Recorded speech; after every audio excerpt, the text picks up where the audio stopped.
Okay, good morning, everyone. We're going to go ahead and get started. Thank you for joining me. We're here for our very first third grade coaching session for the school year.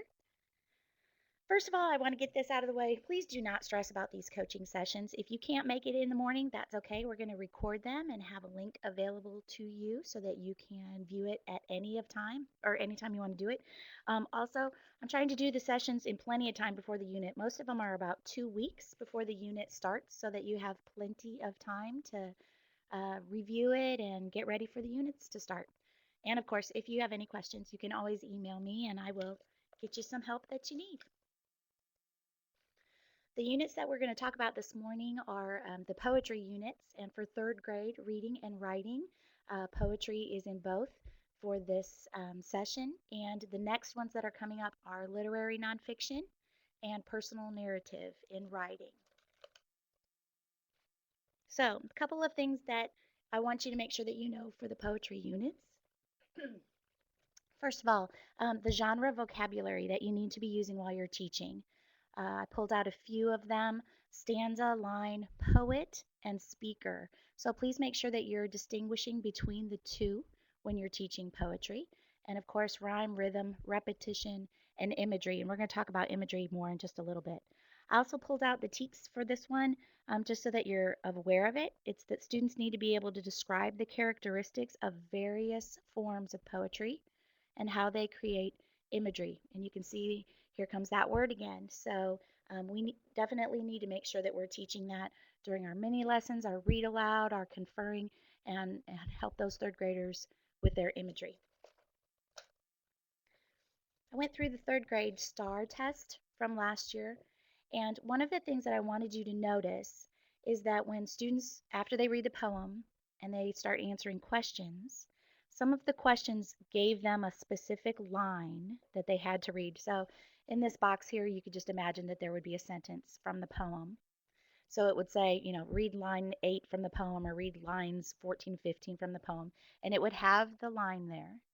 And then they had to go and read the question that pertained to that line. So, three of the questions that I pulled out were: the poet uses this line to show that the speaker is, so it was showing some action. The poet uses these lines to show, and so again with the imagery, or these lines best support the idea that the speaker. And so that's some more inference about just those lines. So as you're teaching your poetry, think about pulling out certain lines from a poem and asking these types of questions just to get your kiddos used to that. The other question stems from the STAAR were: why does the poet use exclamation points in the first stanza? And so I pulled that one out because I wanted you to notice that you need to be talking about the different kinds of structure of the poem. So if there's an exclamation point, if there are commas, why are they using those? Also, which lines from the poem rhyme? So you need to make sure that your kiddos can number their lines and locate rhyming words.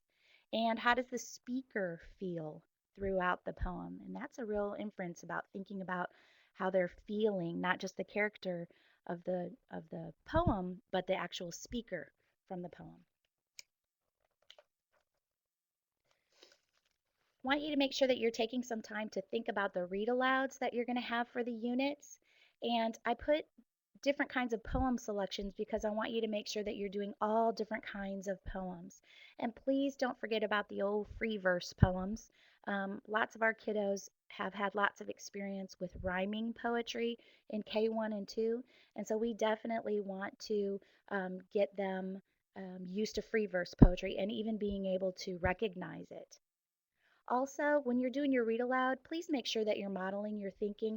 Three of the main areas that our kiddos are having some trouble with in poetry is in inference and in summary. You need to make sure that you're modeling how to summarize a poem and the main idea, kind of the theme of the poem or a lesson from the poem. So as you're doing your read alouds, please make sure that you're covering those three things. Also, find poetry books and websites and share those with your kids. If you can send those links home to parents and encourage them, if they have access to the internet at home, they could go and look up some poetry websites. Couple of things that I need you to know for the reading poetry unit.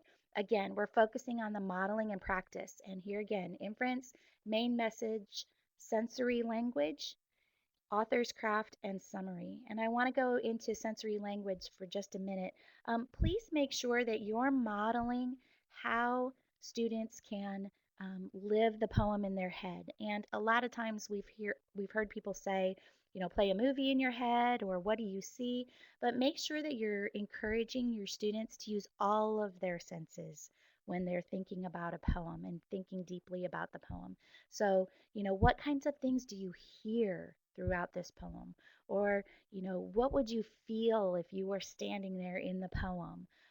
To get them to think deeper. So it's not just an image, it's not just a sensory image, but the sensory language. And think about and talk about the words that a poet chooses to build that sensory language.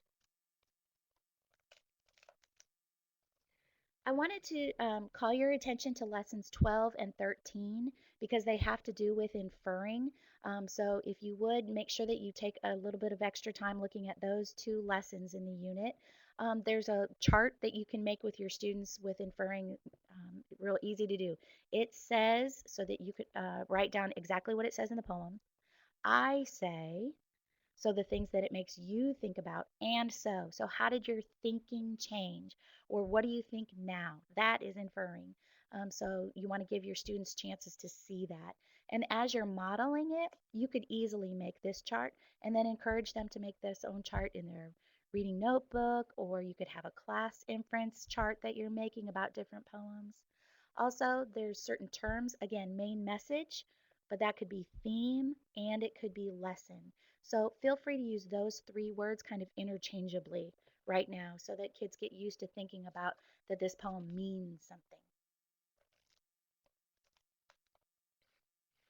Again, here is again in lesson 15 about sensory images, and get away from using the play a movie in your head or what do you see, and use all of your senses. One of the things that I want you to do is make sure that you are talking about the words chosen by the poet. Stop and ask your students to, have a conversation with a friend. Why do you think the poet chose that particular word in a poem? What kind of images, what kind of sounds, what kind of feelings did just using that particular word bring up inside of us when we were reading this poem? So get them talking about that with each other to understand all of those sensory experiences in poetry. All right, now, so let's talk about the writing poetry unit. For one, please start filling your room with poems. There's all kinds of poetry out there. You could easily, copy on chart paper. You could print it out, whatever you want to do. But start filling your room with poems.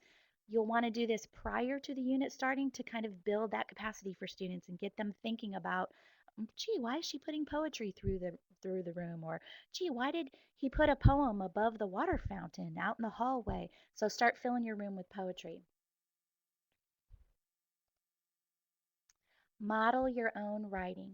Please start writing some of your own poetry in front of students.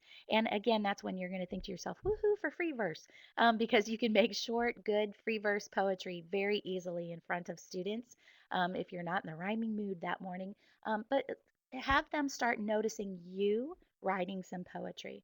Also, writing poetry doesn't take too long. And so I want to just encourage you that this is a great opportunity for revising and editing practice. If you have a block of time for writer's workshop, students are not going to take 40 minutes writing poetry. And so you can use some of that time for revising and editing. Start talking about the different vocabulary that they're using when they are writing their poetry, and go back and revise. Say, what word as a poet could you switch out to make it even better in your poetry? So I know sometimes we feel really crunched for time for revising and editing, and poetry writing is the perfect time for this, where you could really get more bang for your buck. Also, if you need to pull a mid workshop teaching point during writing, this would be a great time for revising and editing.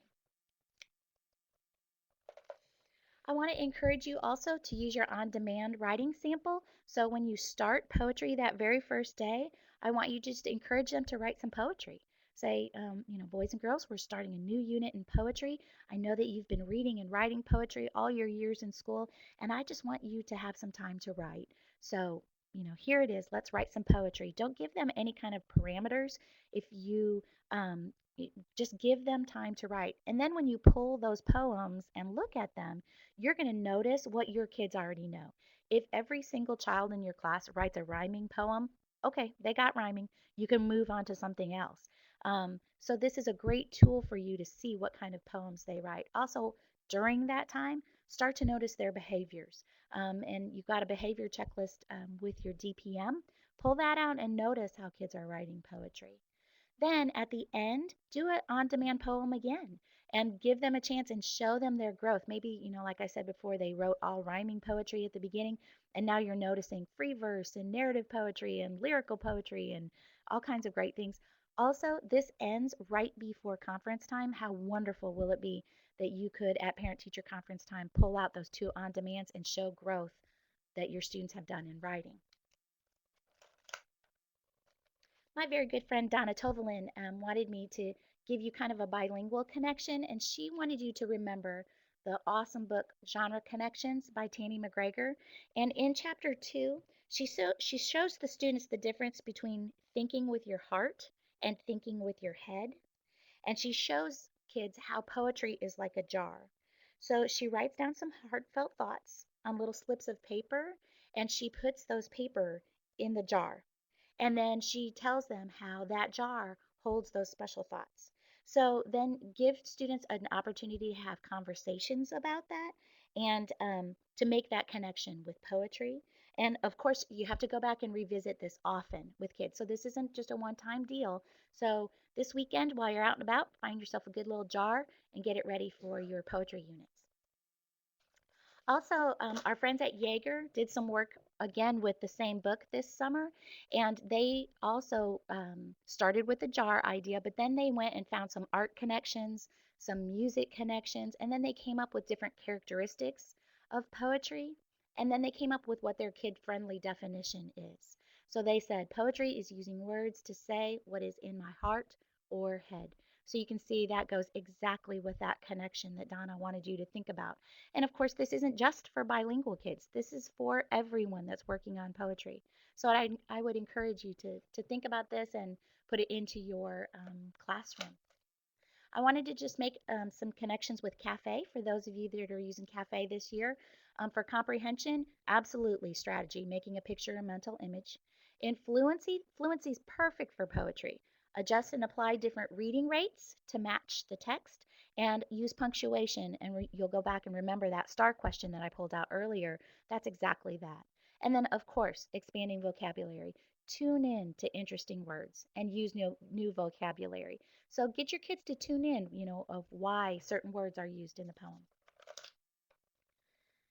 There's a couple important dates I want you to remember. Our next session is going to be September 27th, and we're going to be talking about literary nonfiction and personal narrative. And of course, I need to give in a plug for the Model Teacher Program. If you are a person who's thinking about being a model teacher, or you're sitting next to someone who you think would be a fabulous model teacher, you can point to them right now. Please, please, please consider applying, and those applications are due September the 23rd. I want to thank you for joining me, and if you have any questions, please feel free to email me at any time. Have a great day.